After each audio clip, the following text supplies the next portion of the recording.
আজকে তৃণমূলের কোর কমিটির বৈঠক। সব জল্পনার অবসান ঘটিয়ে বৈঠকে রয়েছেন অনুব্রত মণ্ডল, কাজল শেখ, আশিস বন্দ্যোপাধ্যায়রাও বৈঠকে রয়েছেন। অত্যন্ত গুরুত্বপূর্ণ আজকের এই কোর কমিটির বৈঠক। আমরা জানবো এই বিষয়ে আরো বিস্তারিতভাবে। সরাসরি প্রসেনজিৎ মালাকার রয়েছেন আমাদের সঙ্গে এই মুহূর্তে, আমাদের প্রতিনিধি।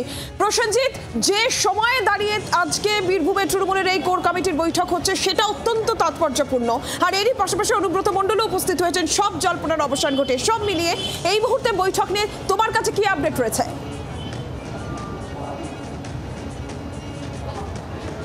দেখো, সবথেকে বড় কথা তোমাকে বলি, ইতিমধ্যেই বৈঠক শুরু হয়েছে। অনুব্রত মণ্ডল, কাজল শেখ সহ প্রায় সকলেই উপস্থিত রয়েছেন। শুধুমাত্র এখনও পর্যন্ত আমরা জানতে পারছি উপস্থিত হননি বোলপুরের বিধায়ক তথা মন্ত্রী চন্দ্রনাথ সিনহা এবং তার পাশাপাশি শতাব্দী রায়। যেহেতু তুমি জানো যে 9 জনের কোর কমিটির সদস্য করা হয়েছে, সেখানে 2 জন সাংসদকেও অ্যাড করা হয়েছে, ফলে এই মুহূর্তে দাঁড়িয়ে শুধু এই 2 জন বাদ দিয়ে সকলেই ইতিমধ্যে এসে উপস্থিত হয়েছেন। বৈঠক শুরু হয়েছে এবং আজকের বৈঠক কতটা গুরুত্বপূর্ণ সেটা বলার অপেক্ষা রাখে না।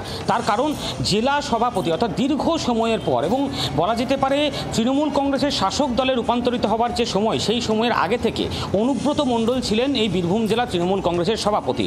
এমনকি তিনি যখন কার্যত জেলে ছিলেন সেই সময়তেও তাকে সেই পদ থেকে সরানো হয়নি, আর এবার তাকে সেই পদ থেকে সরানো হয়েছে, কোর কমিটিকে দায়িত্ব দেওয়া হয়েছে এবং তারপরে আজকে দ্রুত কোর কমিটির বৈঠক ডাকা হয়েছে। সেই বৈঠক ডেকেছেন চেয়ারপারসন হিসেবে আশিস ব্যানার্জি। ফলে আজকের বৈঠকটা অত্যন্ত গুরুত্বপূর্ণ এবং সেই বৈঠকে ইতিমধ্যেই সকলে প্রবেশ করেছেন। ইতিমধ্যে বৈঠক শুরু হয়েছে। তবে শুরুর বৈঠকের থেকে বড় প্রশ্ন হলো আজকে ঠিক কি আলোচনা হয় এবং দ্বিতীয়ত বিষয় হলো আলোচনা যেগুলো হচ্ছে সেগুলো ফলপ্রসূ হবে কিনা এবং বীরভূম জেলায় যেভাবে তৃণমূল কংগ্রেসের একের পর এক আমরা দেখেছি দ্বন্দ্ব সামনে এসছে, বিভিন্ন চিত্র সামনে এসছে, সেখান থেকে দাঁড়িয়ে পরিস্থিতির কোনো পরিবর্তন হয় কিনা সেটা কিন্তু অবশ্যই দেখার বিষয় হয়ে দাঁড়াবে। এবং শুধুমাত্র এই বিষয়গুলো নয়, তার পাশাপাশি আজকের বৈঠকে আরও একটি গুরুত্বপূর্ণ জায়গা রয়েছে। তুমি জানো যে অনুব্রত মণ্ডলকে একদিকে যেমন জেলা সভাপতির পদ থেকে সরানো হয়েছে, তার পাশাপাশি গতকালকে বৈঠক ডেকে বুঝিয়ে দেওয়া হয়েছে যে কোর কমিটির চেয়ারপারসন হিসেবে অনুব্রত মণ্ডলের নাম আগে ঘোষণা করা হলেও বা বারবার জেলা নেতৃত্বের তরফ থেকে বলা হলেও সেটাও যে তিনি নাই এখন, সেটা কিন্তু কার্যত আগের দিন বৈঠক ডাকাতেই প্রমাণ হয়েছে। তার কারণ বৈঠক ডেকেছেন আশিস ব্যানার্জি চেয়ারপারসন হিসাবে। ফলে আজকের বৈঠকটা অত্যন্ত গুরুত্বপূর্ণ হয়ে দাঁড়িয়েছে এবং সেই বৈঠকের কি আলোচনা কি হচ্ছে না হচ্ছে সেগুলো অত্যন্ত গুরুত্বপূর্ণ।